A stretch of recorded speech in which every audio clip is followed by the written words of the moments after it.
parler d'un thème qui est abordé abondamment dans la parole de Dieu, mais plus souvent qu'autrement évité par nous, croyants. Quoi que ce soit une réalité pour chacune de nos vies, mais à des degrés divers. Pardon? Le péché. Non. Ah, ça se peut pas. Mais qui est causé dans certains cas par le péché, dans certains cas, la souffrance. La souffrance. Euh, Quand j'utilise ce mot, quand je parle de ce mot, de cette idée de souffrance, qu'est-ce qui vous vient à l'esprit? Quelles sont les pensées qui traversent Ouais. votre esprit là, en ce Oui, moment? la première chose, moi, qui me vient à l'esprit quand tu dis la souffrance, c'est que quand on est dans une période de souffrance, des fois, Satan, il vient puis il nous dit, il nous fait douter que si Dieu nous aimait, ça ne nous arriverait pas. Moi, c'est ça qui me vient à l'esprit. OK, c'est bien. Mm. Merci de partager ça. Quelqu'un d'autre? Moi, c'est plus sanctification. Souvent, ça vient avec la sanctification. Mhm. Oui. C'est la vulnérabilité, là, la dépendance de Dieu. Là. Ah, oui. Vulnérabilité, dépendance. L'accepter. Mhm. L'accepter d'une bonne façon, comme dans l'épître de Jacques. Regarder comme un sujet de joie. Voilà, exact. Jacques 2. Ouais. Quelqu'un d'autre?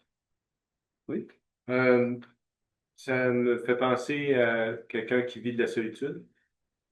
Alors, ça, c'est une C'est forme, une forme oui. de souffrance. Oui, tout à fait. C'est une forme de souffrance, en effet. Oui, tout à fait. La souffrance physique, quand on n'a pas de. Il y a un mur puis il n'y a pas d'avancement, on rentre dans une souffrance du cerveau, là, de l'esprit avec le corps, parce qu'on voit rien. Mais dès qu'on voit une petite lumière, la souffrance diminue. Ça ne prend pas grand-chose.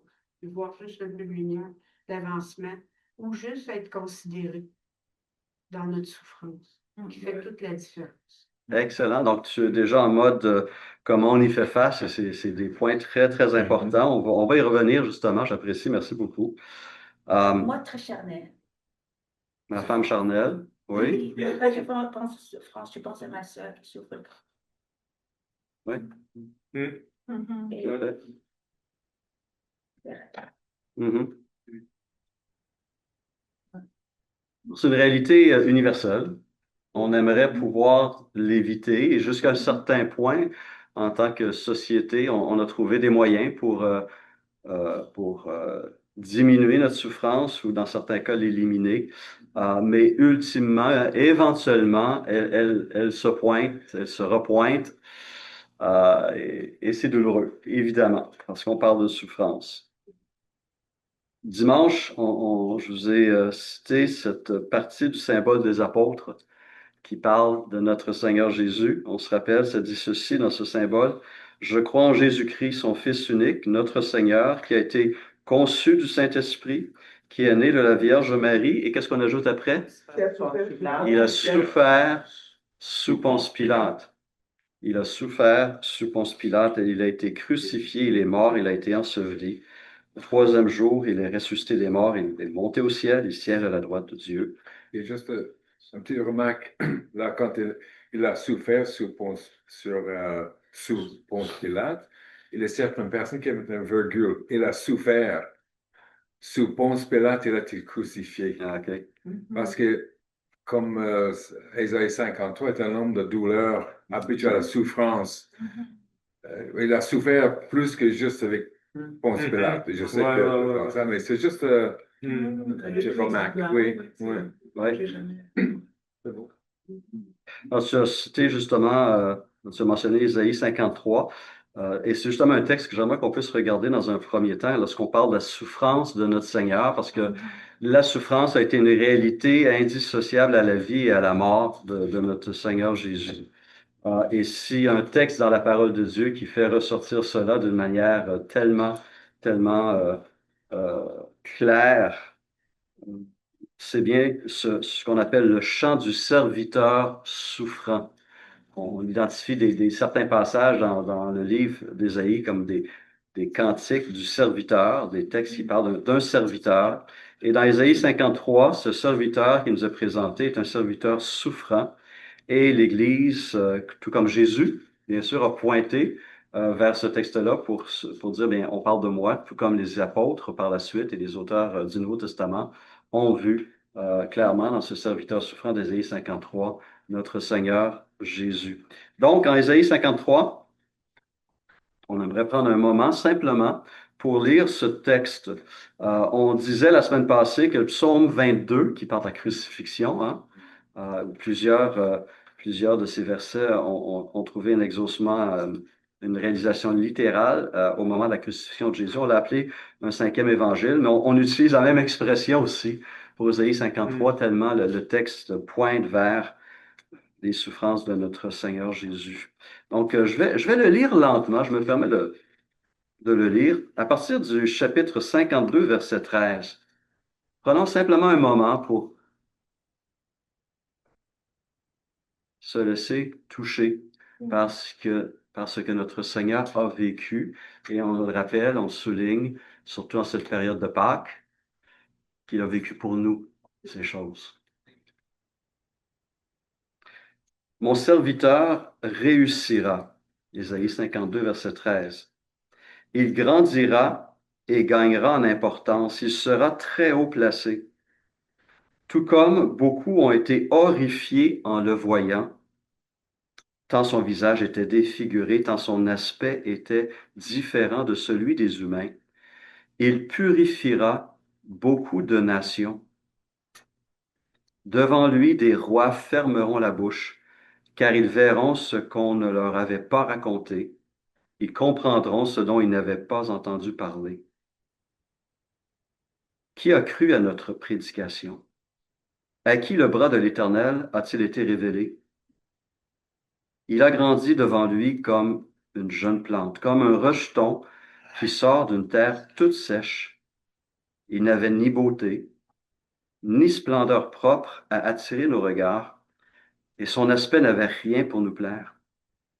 Méprisé et délaissé par les hommes, homme de douleur, habitué à la souffrance, il était pareil à celui auquel on détourne la tête.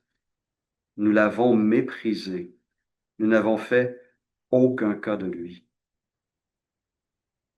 Pourtant, ce sont nos souffrances qu'il a portées. C'est de nos douleurs qu'il s'est chargé. Et nous l'avons considéré comme puni, frappé par Dieu et humilié. Mais lui, il était blessé à cause de nos transgressions, brisé à cause de nos fautes. La punition qui nous donne la paix est tombée sur lui, et c'est par ses blessures que nous sommes guéris. Nous étions tous comme des brebis égarées. Chacun suivait sa propre voie, et l'Éternel a fait retomber sur lui nos fautes à tous. Il a été maltraité, il s'est humilié et n'a pas ouvert la bouche. Pareil à un agneau qu'on mène à l'abattoir, à une brebis muette devant ceux qui l'attendent, il n'a pas ouvert la bouche. Il a été enlevé sous la contrainte et sous le jugement, et dans sa génération, qui s'est inquiété de son sort? Qui s'est soucié de ce qu'il était exclu de la terre des vivants, frappé à cause de la révolte de mon peuple? On a mis son tombeau parmi les méchants, sa tombe avec le riche, alors qu'il n'avait pas commis de violence et qu'il n'y avait pas eu de tromperie dans sa bouche. L'Éternel a voulu le briser par la souffrance. Si tu fais de sa vie un sacrifice de culpabilité, il verra une descendance et vivra longtemps, et la volonté de l'Éternel sera accomplie par son intermédiaire. Après tant de troubles, il verra la lumière et sera satisfait. Par sa connaissance, mon Sauveur juste procurera la justice à beaucoup d'hommes. C'est lui qui portera leurs fautes. Voilà pourquoi je lui donnerai sa part au milieu de beaucoup, et il partagera le butin avec les puissants, parce qu'il s'est dépouillé lui-même jusqu'à la mort, et qu'il a été compté parmi les criminels, parce qu'il a porté le péché de beaucoup d'hommes, et qu'il est intervenu en faveur des coupables. Parole de Dieu. Amen. Qu'est-ce que ce texte, comment ce texte nous touche-t-il, nous interpelle-t-il à nouveau ce soir? Ben moi, là, quand je lis ça, je me dis tout le temps que, tu sais, je le comprends, là, j'ai tout compris ce que tu as lu, mais je pense qu'on ne le comprend pas dans le fond, parce que si on le comprenait vraiment, on serait sans mots, on pourrait même fonctionner, parce que c'est au-delà de ce qu'on peut comprendre, je pense. Je pense qu'on ne peut pas saisir la grandeur de ce que... Humainement parlant, je pense qu'on le sait ça. Ouais, dans son entièreté. C'est ça, tu sais, c'est... Comme moi, je pense que je le saisis pas. Je le comprends là, dans ma tête, je le comprends dans mon cœur, je le crois. Mais si je le saisirais vraiment, il me semble que je me roulerais à terre et je pleurerais toute la journée. Tu sais. Tu comprends? J'ai l'impression qu'il m'en manque un bout. Là, tu sais. Puis je pense que c'est aussi bien de même parce qu'on souffrirait trop si on réaliserait à quel point c'est puissant. C'est intéressant parce que on se rappelle aussi Zacharie 12, hein, lorsque le Seigneur va revenir avec ses marques dans les mains, dans les pieds, sur le côté, les nations vont se lamenter. Donc, ils vont se rouler, hein. À ce moment-là, ils vont se rouler, mais ce ne sera pas une tristesse qui mène au salut, ça va être une tristesse qui conduit au jugement parce qu'ils auront rejeté le Messie de Dieu. Ils vont demander que les roches leur tombent dessus. Ouais, les montagnes, ouais. Et ils veulent se cacher en dessous des roches, mais ils ne pensent pas à demander pardon. Oui, c'est vrai. Il n'est pas dans l'ordre. Quelqu'un d'autre? Oui. Quand je dis ça, quand je dis ça, je peux seulement dire quelle grâce. Parce que ça montre justement comment je suis pécheresse. Et le mot grâce, j'apprends ça chaque jour encore plus, la profondeur de ce mot-là. Mais qu'il a fait ça pour moi. Personne d'autre a pu faire ça pour moi. Alors aussi, c'était moi un amour si grand. Il était d'accord avec son père de faire ce plan-là, de se faire couper cette réunion, cette entité avec son père, cette présence. C'est ça qui m'a ébahi, c'est quelque chose que je ne peux pas saisir à 100%. Mais en même temps, ça me laisse quelque part sans parole.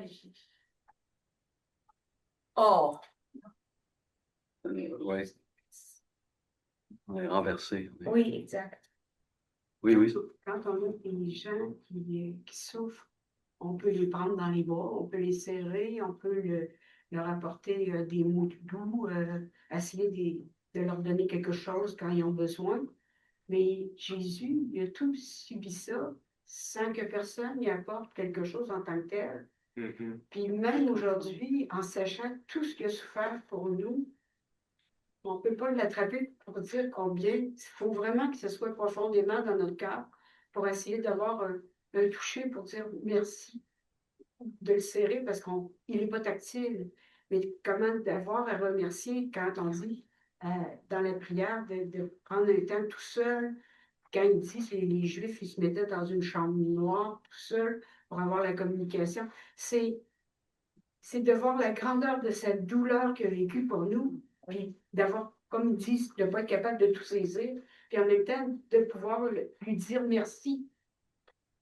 Puis indirectement, quand on réussit à tout ça, l'Esprit nous soulève pour nous amener à changer, pour poursuivre sa parole qui est douceur, qui est du pardon, de tout ce qu'il a fait sur terre, puis qui a été un exemple extraordinaire. Merci, oui. Ce que je pense aussi, peut-être, c'est comme tout le monde dit, que la souffrance, on peut, en tant qu'humain, on ne l'imagine pas à sa juste valeur, mais de ce qu'on peut saisir, aujourd'hui ou dans les temps où déjà, c'est déjà difficile. Moi, je trouve que c'est déjà difficile, très émouvant, très prenant aussi. Plus qu'on comprend, plus on saisit sa souffrance, plus que ça vient nous chercher, je trouve, c'est de réaliser qu'il a fait ce sacrifice à la croix là pour moi. C'est grand, là, tu sais, c'est comme, je pense que le chant qu'on a chanté au début, Oui. tout dépend, tu sais, là, quelques années, je le chantais d'une façon, aujourd'hui, je le comprends et je le chante autrement. Tu sais, quand tu saisis vraiment la profondeur du sacrifice pour nous, c'est quelque chose. Puis on le saisit même pas pleinement. Fait que j'imagine, tu sais, je peux pas imaginer qu'est-ce que ça peut être plus, là, mais c'est un grand sacrifice pour nous, tu sais. Voilà. Merci. Merci, Solange. Oui, Emmanuel? Chaque fois que je lis ce passage, je suis très, très émue, mais aussi beaucoup dans la reconnaissance pour quelque chose qui m'a été donné que je peux même pas rendre, que je peux même pas. Donc, c'est comme, il y a un amour tellement immense derrière cela aussi qui m'émeut beaucoup. Un amour tellement immense, mais que je suis même pas capable de rendre à la même mesure, en fait. Non. Et ça me touche à chaque fois que je lis ce passage. Est-ce qu'il y a Denis et Albert? J'appuie tout ce qui a été dit, là. Mais ce qui me touche encore des fois, que je trouve ça incompréhensible, c'est qu'il ait vécu durant 33 ou 35 ans sans péché. Sans péché, jamais. J'ai de la misère à faire 2 secondes. J'en reviens pas. Il est allé plus, c'est ça, dans le métier, il est allé plus que qu'est-ce qui était demandé dans les 10 commandements. Il dit aimer, mais aimez pas juste les gens aimables, aimez les gens qui sont. Oui, il a fait plus que tout. Albert? Oui, quand on lit ça, il y a le verset, par exemple, on parle de verset 4, ce sont nos souffrances qu'elle a portées, c'est nos douleurs qui s'est chargées et nous l'avons considéré comme puni, frappé de Dieu et humilié. Mais il était blessé pour nos péchés, brisé pour nos iniquités. Le châtiment que nous donne la paix est tombé sur lui et c'est par ses meurtrissures que nous sommes guéris. Jusque-là, ça va. Ça, je lis ça sans accrochage. Oh, j'accepte ça, c'est bien fait. Mais là où ça accroche, il y a quelque chose de pas normal dans le texte. Parfois, quand tu lis un texte, c'est bon, ça se peut pas. C'est le verset suivant. Nous étions tous errants comme des brebis. Chacun suivait sa propre voie. Alors ça, c'était plus personnel. On suivait ça oui, on faisait sa vie. Et puis, ça serait normal de lire, et l'Éternel a fait retomber sur nous notre iniquité. Ça serait normal dans le texte. Mais quand tu lis ça, on était tous errants. J'étais errant comme un brebis, et je connais les brebis, ils sont parfois très errants. Alors, chacun suit sa propre voie. Et puis, l'Éternel a fait retomber sur lui l'iniquité de nous tous. Ça, ce n'est pas... Pourquoi sur lui? Et il est innocent, il est parfait. Pourquoi sur lui? Et ça montre de nouveau la grandeur, l'amour, la grâce de Dieu pour nous. Mais c'est pas un verset comme ça qui accroche. Wow, ça fait, tu dois lire ça 2 fois. Parce que c'est pas, tu lis un texte, ça suit. Mais là, c'est un texte qui ne suit pas la normale. C'est, oups. Parce que c'est la version nous. Mais c'est pas, c'est sur lui. Lui avait quoi à faire avec nos péchés? Il était sans péché. Mais volontairement, il a ses charges de nos péchés afin que les porter, afin que nous puissions être considérés comme étant sans péché. Ça, c'est... Mais pire que ça, Albert, imagine que c'est sur ton fils que ça a tombé. Tu sais, on a pas mal tous des enfants, là. Imagine que c'était pas sur Jésus, mais sur ton enfant qui n'a rien fait, il paye pour tout le monde. Tu sais, c'est ça qui a senti Dieu, dans le fond. C'est son fils qui a payé pour les autres. Mais moi, des fois, j'essaie d'imaginer mon fils. C'est pas endurable. C'est pas endurable si on change le Fils de Dieu pour notre Fils, là. Oui, mais C'est pas juste. La différence, Tu sais, c'est on n'aime pas ça. oui, la différence, c'est que nous On n'avons serait pas prêts. on ne serait pas prêts, Non. mais ce qui arrivait, le Père l'avait déjà prédit, s'attendait à cela. Non, mais ça montre à Donc, quel point c'est Ouais. hot, là. Oui. Alors, au sein du Dieu Trinitaire, Père, Fils, Saint-Esprit, Ouais. avait cette dynamique-là, Ouais. mais le Fils lui-même est venu, s'est incarné, Dieu le Fils s'est incarné avec la pleine connaissance, évidemment, que ce serait lui qui allait se donner, ça c'est lui qui allait souffrir ces choses. Et il a assumé volontairement, avant de quitter le ciel, il a assumé, hein? Il n'a pas péché. Et il n'a à aucun moment péché, rebellé à la volonté du Père, manifesté une insoumission quelconque. Il a, dans son humanité, eu des craintes. Et dans son humanité, il a demandé au Père, si possible, éloigne de moi cette coupe. Mais finalement, il dit, ben, je suis venu pour ça. Il est venu pour mourir. Il est venu pour souffrir. Il est venu pour donner sa vie. C'est la raison principale de son incarnation, n'est-ce pas? Et lorsque Jésus arrivait à la fin de ses 3 années de ministère, on voyait cette détermination pour affronter cette destinée, n'est-ce pas? Luc 18, 31, il a cherché à préparer les apôtres aussi. Jésus prit les 12 avec lui et leur dit, nous montons à Jérusalem et tout ce qui a été écrit par les prophètes au sujet du Fils de l'homme va s'accomplir. Tout ce qui a été écrit au sujet du Fils de l'homme. Jésus, s'il y a une chose qui le motivait, c'est de faire la volonté de son Père. C'était sa nourriture. C'était dans un amour épouvantable. Un amour incroyable, inimaginable. Tout au complet, puis on recommence à zéro. Oui. Il a dit, on va faire des nouveaux humains plus dociles. Je sais pas. Non, mais Il a offert ça à Abraham, entre autres, et à Moïse, pardon, oui. Et je continue, donc tout ce qui a été prédit, tout ce qui a été écrit par les prophètes au sujet du Fils de l'homme va s'accomplir. En effet, et là, il précise qu'est-ce qui a été annoncé, qu'est-ce qui a été écrit par les prophètes. Il dit, en effet, il sera livré aux non-juifs. On se moquera de lui. On l'insultera. On crachera sur lui. Est-ce que quelqu'un vous a déjà craché dessus? Craché dessus? C'est profondément humiliant. Hein? Non, il n'avait pas de sang, lui. Et après l'avoir fouetté, on le fera mourir. Mais il ajoute, le 3e jour, il ressuscitera. Mais Luc ajoute, mais les disciples ne comprirent rien à cela. C'était pour eux un langage obscur, des paroles dont ils ne saisissent pas le sens. Ils restaient fermés à la volonté de Dieu pour Jésus qu'il leur présentait à ce moment-là, qui avait été annoncé d'avance par les prophètes et qu'il était en train d'accomplir déjà depuis quelques années. Jésus était pleinement conscient que sa vie terrestre allait se terminer dans des souffrances morales, physiques et spirituelles inimaginables. Malgré cela, Dieu s'est fait homme. Dieu a abandonné son trône, s'est dévêtu en quelque sorte, ou a caché sa gloire, a pris forme humaine, comme nous, exactement comme nous. Il a été pleinement homme dans tous les domaines, sauf dans le péché. Pleinement homme dans ces choses. C'était quoi sa pleine motivation pour supporter tout ça? Ah!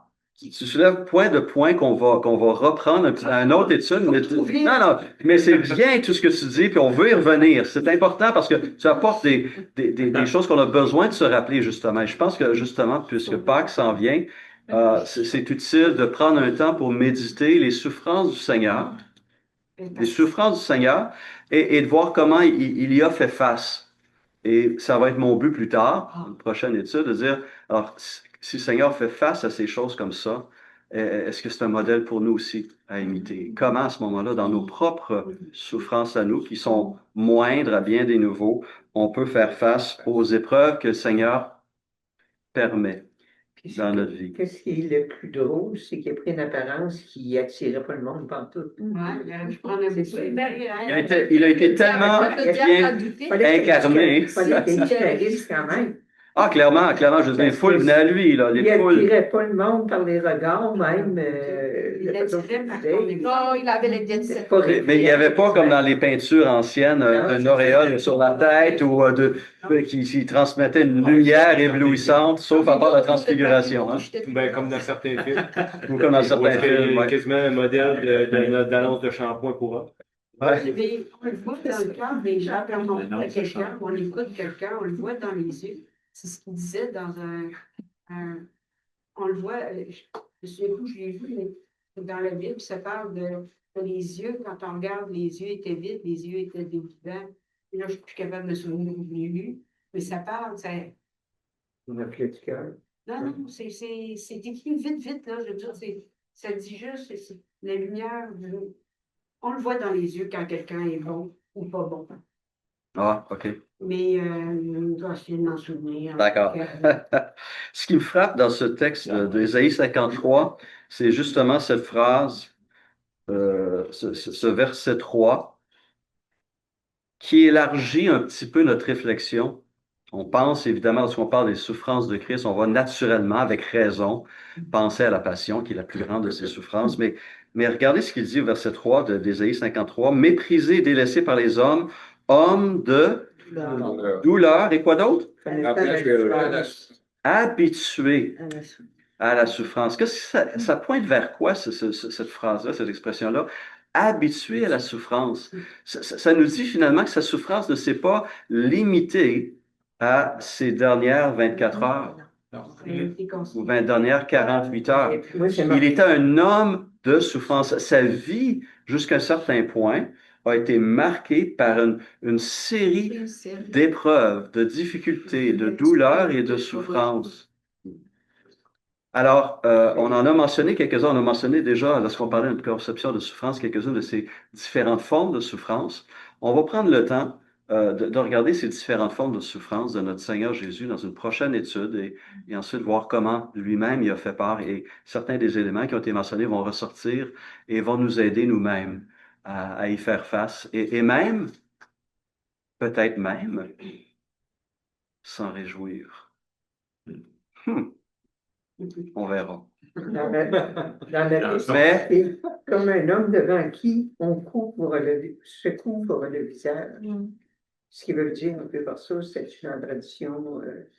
Bien, peut-être on s'est détourné devant l'image de souffrance. Hein, lorsqu'on voit la souffrance, on devient muet, puis on préfère éviter la souffrance des autres. Et dans ce sens-là, hein, c'est comme une maladie. Il y a une honte. La souffrance atteint notre humanité jusqu'à un certain point. Et c'est douloureux à voir. C'est douloureux non seulement à vivre, mais à voir chez l'autre. Ces liens-là qu'on a avec le reste de l'humanité. Hein? Ça nous affecte. Nous sommes affectés par ces choses. Et on va voir que Jésus l'était aussi, celle de la souffrance des autres. Pardon? J'ai dit, nous, on le voit, quand on voit quelqu'un qui tombe à terre, on va l'aider. Quand on voit la souffrance, on la partage dans notre cœur, on va prier. Mais les gens autour de nous qui ne sont pas de Dieu ne la voient pas. La souffrance, ils pensent qu'ils vont l'attraper comme une maladie. Je pense que justement, une Pâques nous donne l'occasion de... Parce que nos concitoyens, malgré tout, voient la souffrance de leur prochain. Dans ce sens-là, hein, on parle de la guerre, on voit les images, ça nous marque profondément, là, et ça nous attriste profondément de lire cette souffrance-là. 1 demi-million de déplacés au Liban, la guerre entre le Pakistan et l'Afghanistan, puis 400 personnes dans un centre de traitement qui ont été tuées, puis d'autres centaines. La souffrance de ce monde est énorme. Et on peut dire, bien, il y a quelqu'un qui comprend cette souffrance-là parce qu'il a vécu une souffrance encore plus grande dans un certain sens pour nous. Alors, ce soir, on va juste s'arrêter sur ce point. Il a souffert non pas parce qu'il était mauvais, non pas parce qu'il était méchant, non pas parce qu'il était pécheur. Il a souffert parce que nous étions pécheurs et on la méritait, cette souffrance et ce jugement qui s'est abattu sur lui, mais il l'a fait pour nous permettre de recevoir sa justice. Alors, ce soir, terminons simplement en gardant cette vérité dans notre cœur, en prenant un instant pour remercier le Seigneur. Alors qu'on entre dans cette période de Pâques, on peut ignorer cette souffrance subie volontairement par obéissance par notre Seigneur. Si quelqu'un veut le remercier pour ça, on va terminer avec un temps de prière.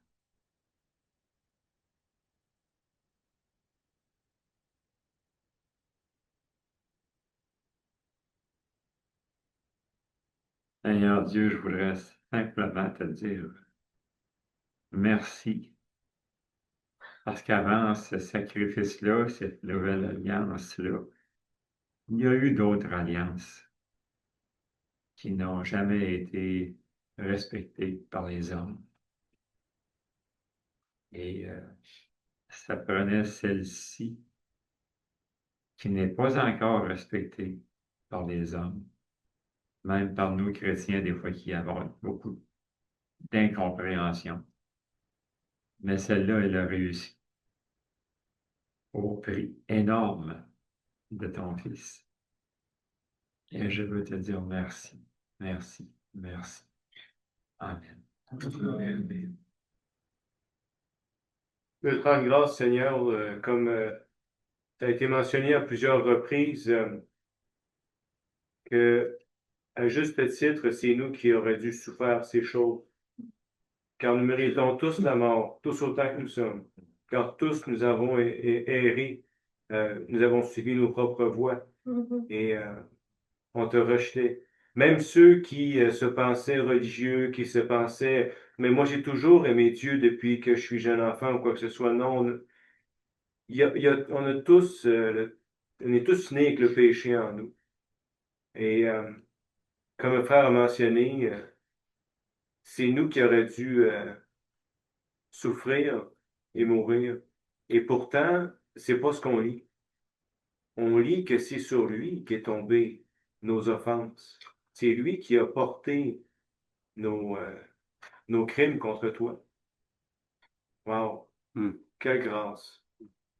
Et je veux te remercier, Seigneur, de ce que dans cette dynamique-là, on n'a rien à rajouter, nous. On a simplement à répondre et à venir devant toi par la foi. Merci de ce que tu nous as racheté, de ce que tu nous as mis en liberté en Christ.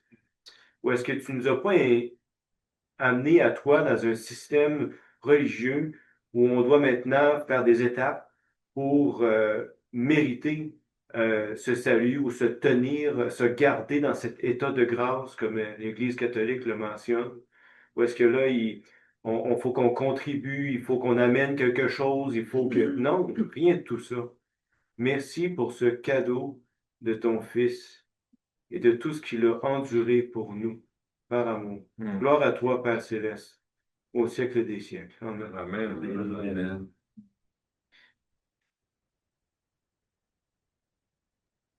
Merci pour ce texte d'Ésaïe 53 qui nous rappelle que à la croix, tu as réglé la question de notre péché. Mais Seigneur, quelle précision dans le texte d'Ésaïe 53 de découvrir aussi qu'avec le péché, eh bien, il y a tout le problème de la souffrance qui accompagne le péché. Et que c'est nous qui sommes ces humains remplis de souffrance, de douleur aussi, de vivre dans ce monde déchu. Et que Seigneur, si ça n'avait pas été de toi, c'est nous qui aurions été brisés par cette douleur et cette souffrance. Et tu es venu et tu ne voulais pas qu'on soit brisé, c'est toi qui as accepté d'être brisé à notre place. À cause de cette souffrance, à cause de ce mal qui détruit nos âmes, nos esprits, nos corps. Merci d'avoir accepté d'être brisé, que nous ne le soyons pas. Merci parce qu'aujourd'hui, bien, si nous avons encore à vivre dans ce monde déchu, Seigneur, on peut regarder à toi et recevoir de toi la force et l'espérance nécessaires pour continuer la course. Merci pour toute ta grâce. Amen. Amen. Amen. Amen. Je vous invite, ceux qui s'intéressent, de continuer à méditer sur le texte d'Ésaïe 53 et de voir comment Jésus a été, non seulement dans ces dernières 24 heures, mais durant ces années d'incarnation, le Fils de Dieu est devenu un homme de souffrance, un homme de douleur habitué à la souffrance. Identifier ces différentes souffrances que Jésus a accepté de vivre durant son humanité, durant son incarnation. On prendra le temps de méditer ces choses et de voir quel exemple ça nous donne. Merci. Merci beaucoup.